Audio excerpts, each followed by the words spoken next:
we're going to have no shortage of meanness over the next 5 years. There's going to be meanness to the disabled, there's going to be meanness to immigrants, there's going to be meanness to the poor. So all we've got left is to be compassionate to one another and get involved in causes we care about. Like, my only regret in this is I thought that I could be involved. Like, you know, me and like Gareth, who I do this with, people are telling us we could make an influence, and even though it's only a sort of a small thing, it would be better if the independent living fund's not cancelled, if education's not cut, if health's not cut. I mean, I was at the doctor with my mum today, and thank God she's alright. That really sort of put things in perspective, and I thought, thank God I'm in a position where I can take care of my mother as well, because it's going to be a lot harder for people that can't. The only thing that I can look to positively is that change does happen. Syriza's happened in Greece, even though they're now fighting the giants of the EU to bring about anything meaningful. Podemos look like they're going to do something in Spain the next election, and I think there is a possibility for a new kind of politics. Not long ago, a slim majority like this, like the Tories are going to get, would have been looked at as a disaster. Now for them, it's looked at as a huge victory. That's an indication that politics has changed in some way.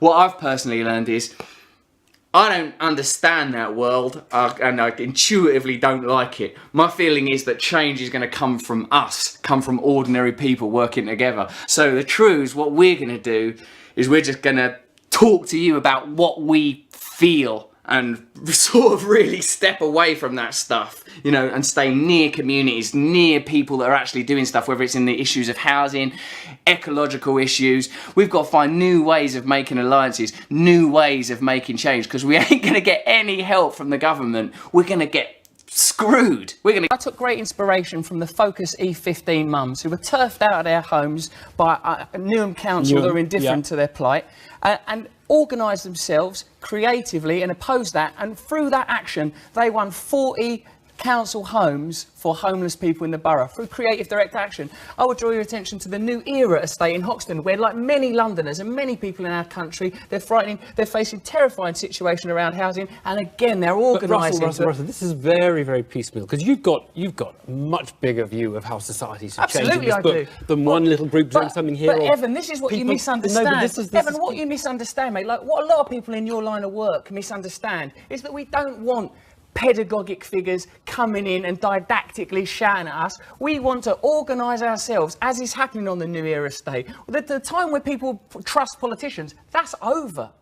That era has passed. Now, I'm not suggesting they start trusting me, an entertainer. I'm a comedian who looks like Jesus. That's a much closer description. But I can participate by amplifying what may seem like piecemeal causes to you. But let me tell you, to the people on the New Era house... No, let me finish, mate. Let me finish. To the people on the New Era estate who are losing their homes, so the brother of the richest Tory MP in this country, Richard Benyon, Edward Benyon... Well, we don't know. He's not here to justify himself. Well, thank God, mate. Because otherwise I wouldn't be. Because let me tell you, they've got enough of a voice. The BBC gives enough of a voice to conventional wisdom. I'm here to give a voice to ordinary people like that. And their struggle, let me tell you, Evan, it don't seem piecemeal to them, because they're being faced with losing their homes, so men like Edward Benyon can make yet more profit. To them, it's not piecemeal. That's how the BBC missed the mark. You don't know what ordinary people care about. People are losing their jobs, they're losing their services, they're losing their homes, and we're tired, and there's no one to represent us, mate. There's no one to represent us. That's the kind of thing you should be covering on your show. Don't romanticize. I see structural poverty and I analyze. Gentrification fucking us up. We're gonna have it. Town planners trying to turn London into Paris. A rich white centre with a ring of estates where all the chavs and the immigrants go. Is that our fate? Just enough poor people left to clean up the dirt. Go kill yourselves in the sticks where the shots can't be heard.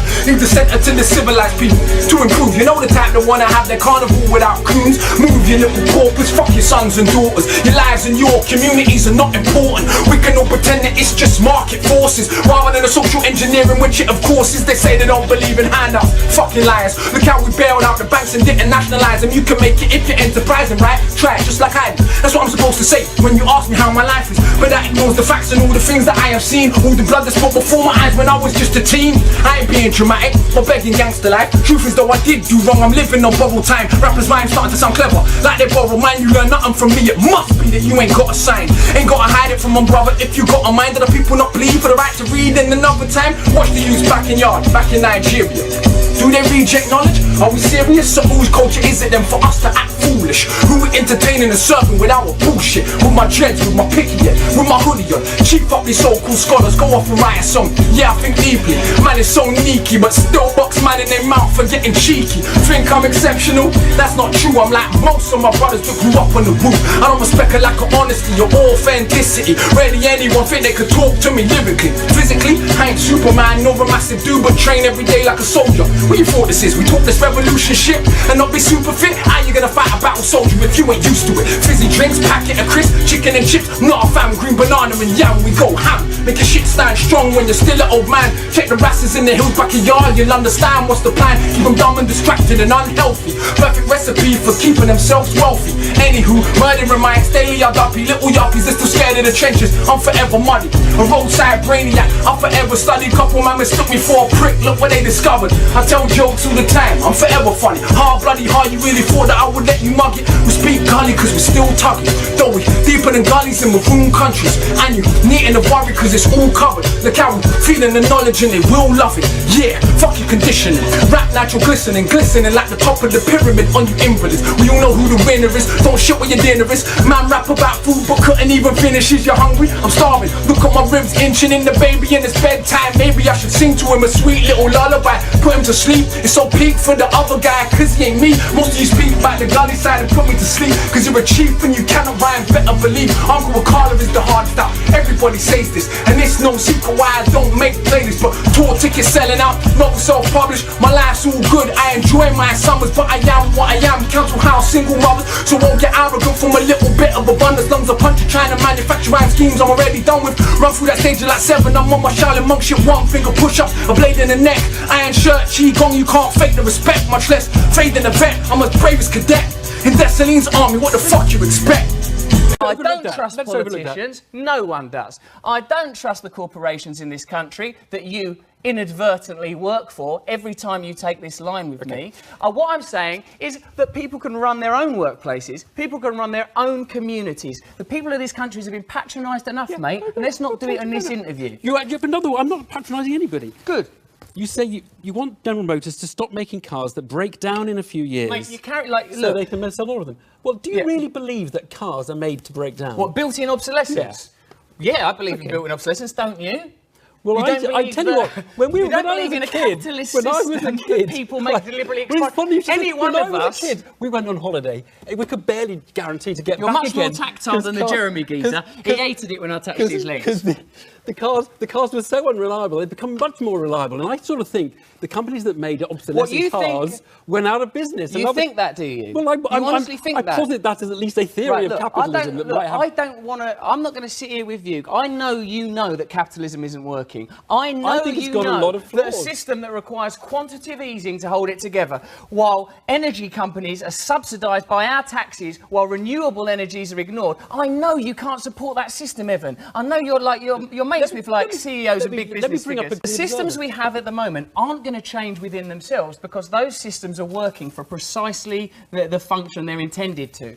They work for. They enhance the power and profits of elites. They support the rights of corporations. At a time where the TTIP agreement's being pushed through in Europe, I think we have to be more aware than ever of the disempowerment of ordinary British people. We have to support localised, creative, direct action movements. Are you going to overthrow? It's clear that I have very little trust in this system, and I think my energies and efforts are best spent supporting people who are working very hard and doing great work in important issues like housing and having some control over their own work. People on zero contract, 0 hour contract. What I want to do, mate, is support people who know what they're doing. I don't know provide whether you trust amplification. The people. You don't trust. I trust people. No, I trust people. You say in the book about the Swiss voting the wrong way in a referendum. You say they've been manipulated. I say that the media play a vital role in managing the outcome of referendums, as we saw in Scotland. How the BBC shamefully supported the no vote. How the BBC shamefully fell in line with Cameron, Clegg, and Miliband. So much airtime to you. I'm very glad. We've Thank you. rectified a lot What's of the those truth? True news. News you can trust.